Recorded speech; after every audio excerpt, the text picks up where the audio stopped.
సవాల్ చేస్తున్నారు. మరి సవాల్ని స్వీకరించే అవకాశం ఉందా అంటే ఖచ్చితంగా లేదా లేకపోవచ్చనే చెప్పాలి. ఎందుకంటే మన జెడ్పీటీసీ ఎన్నికల్లో ఓటమి తర్వాత వైసీపీ సంబంధించి మీరిచ్చే ఏదైనా సవాలు స్వీకరిస్తారని మీరు అనుకుంటున్నారా? ఎందుకంటే ఎమ్మెల్యే పదవికి రాజీనామా చేయమంటున్నారు, ఎలాగో అసెంబ్లీకి వెళ్ళరు కాబట్టి. లేదా బలం ఎంత ఉంది నిజంగా ఎన్నికల్లో, అసలు ప్రజలు ఎందుకు తిరస్కరించారు లాంటి అనేక విషయాలు ఉన్నాయి కాబట్టి అవన్నీ తెలియాలంటే కేంద్ర బలగాలతో ఎన్నికలు జరగాలంటే ఎమ్మెల్యే పదవికి రాజీనామా చేయండి, మేము జెడ్పీటీసీ పదవికి రాజీనామా చేస్తాం, తిరిగి ఎన్నికలకు వెళ్దామని మీరు చెప్తున్నారు. కానీ ఎంతవరకు స్వీకరిస్తారు, ఏం చెప్తారు, అసలు ఎందుకు ఆ సవాల్ అనేది? సార్, ముందుగా ప్యానెల్లో ఉన్న పెద్దలందరికీ నా నమస్కారాలు. బీటెక్ రవి గారికి సంబంధించినంత వరకు ఇట్స్ ఎ ఫెయిర్ ఛాలెంజ్, మంచి ఛాలెంజ్ చేసిరిండు. నేనేమంటానంటే,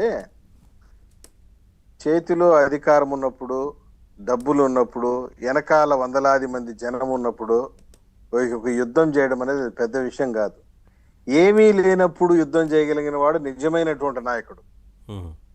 చంద్రబాబు నాయుడు గారు 5 ఏళ్ల కాలంలో నువ్వు పెట్టినటువంటి ఇబ్బందులు, నువ్వు చేసిన అరాచకాలు, నువ్వు చేసినటువంటి వేధింపులు, నువ్వు చేసిన కక్ష సాధింపులు, ఇవన్నిటిని తట్టుకొని కేడర్ని నడిపించి నిలబెట్టి అచ్చెన్నాయుడు గారిని అరెస్ట్ చేసినావు, కొల్లు రవీంద్రని అరెస్ట్ చేసినావు, జనార్దన్ రెడ్డిని అరెస్ట్ చేసినావు, జేసీ ప్రభాకర్ రెడ్డిని అరెస్ట్ చేసినావు, చివరికి చంద్రబాబు నాయుడు గారిని అరెస్ట్ చేసి ఈ రామోజీరావు గారిని అరెస్ట్ అన్నావు. అదేవిధంగా సుప్రీంకోర్టు ప్రధాన న్యాయమూర్తి కుటుంబాల పైన కేసు పెట్టినా, ఇన్ని హరాస్మెంట్ చేసినా కానీ తట్టుకొని నిలబడినాం మేము ఈరోజు. నువ్వు ఒక పులివెందుల జెడ్పీటీసీలో నీ కేంద్ర బలగాలతో ఎన్నికలు కావాలని చెప్పి కోరుకుంటున్నావు. ఎస్, వెల్ అండ్ గుడ్, రాజీనామా చేయి నీ ఎమ్మెల్యే పదవికి, మేము కూడా రాజీనామా చేస్తాం ఆ జెడ్పీటీసీకి.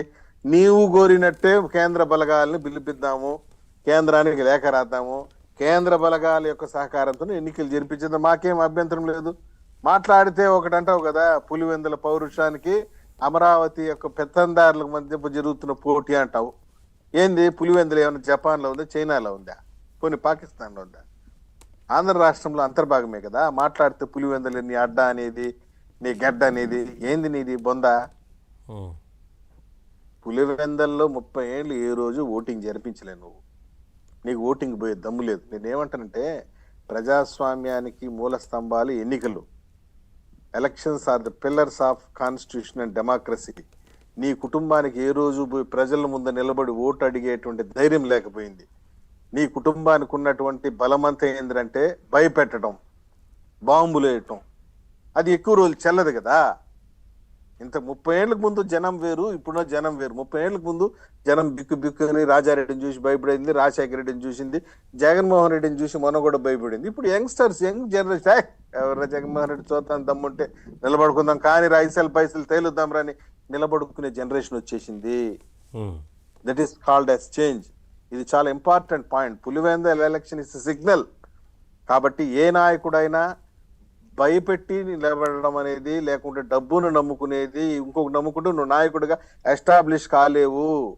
ప్రజల్ని నమ్ముకో, ప్రజలకు పని చెయ్యి. ఒకరోజు కాకుండా ఒక రోజు అని నేను నిలబెడుతున్నాడానికి ఇది ఒక ఉదాహరణ.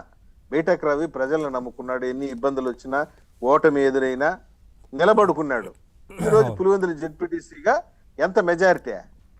500-600 మెజారిటీ. జగన్మోహన్ రెడ్డి క్యాండిడేట్కి ఎంత వచ్చిన మెజారిటీ? 600-700. అంటే ఫెయిర్ గా ఎలక్షన్ జరిగితే నీ బలం 650. మళ్ళీ నీ తాపకు ఒకసారి ప్రజలు ఎన్నికలు పోదాం అంటే మేము సిద్ధంగా ఉన్నాం కదా. అవసరమైతే నీ పులివెందుల రాజీనామా చేయి, నీకు ఇంకా మా సత్తా చూడాలంటే 11 కూడా రాజీనామా చేసి వచ్చే పోదాం ఎలక్షన్ కి. కేంద్ర బలగాల సమక్షంలోనే చేద్దాం ఎలక్షన్.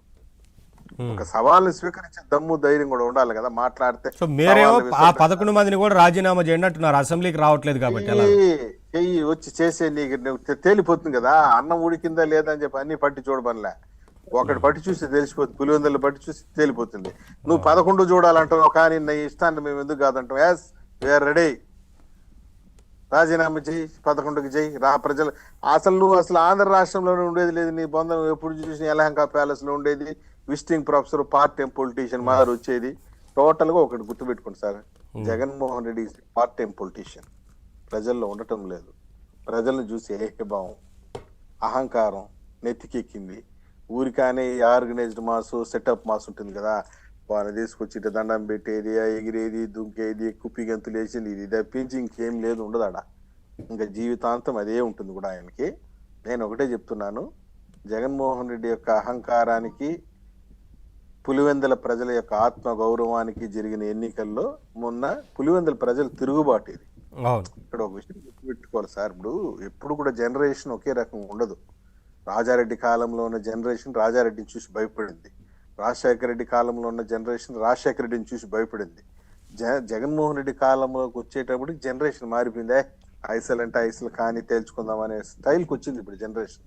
కాబట్టి గివ్ రెస్పెక్ట్, టేక్ రెస్పెక్ట్, ఆ సిద్ధాంతం పైన నడవగల ఇప్పుడు జరుగుతోంది. చూద్దాం సార్, మీరు అన్నారు కదా, సరే వారు కూడా పదే పదే ఆరోపణలు చేస్తున్న నేపథ్యంలో సవాల్ చేశారు కదా.